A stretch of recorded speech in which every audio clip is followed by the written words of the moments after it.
নমস্কার। আজকে আমি কলা প্যানকেক বানাবো। তার জন্য কলা নিয়েছি, ডিম নিয়েছি, ময়দা নিয়েছি, দুধ নিয়েছি, চিনি নিয়েছি আর তেল নিয়েছি। এতে এখন ফেটে নেব। হালকা লবণ নিয়েছি।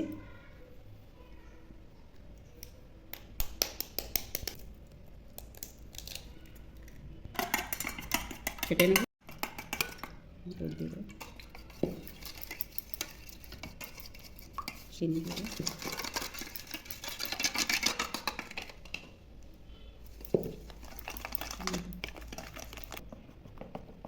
ফেটতে ফেটতে তেল দিয়ে দেবো।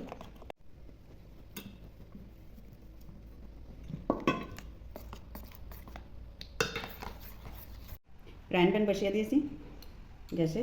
এবার হালকা তেল দিয়ে দেবো।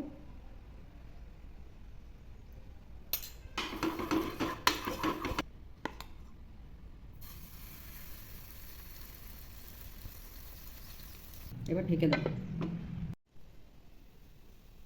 এবার পাল্টিয়ে ওই পাশেও ছেঁকে নেব।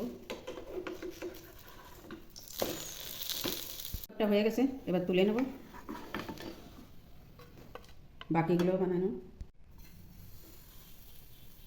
এই প্যানকেক বানানো হয়ে গেছে। আমার ভিডিওটা যদি ভালো লেগে থাকে লাইক করবেন, শেয়ার করবেন, সাবস্ক্রাইব করবেন। নমস্কার।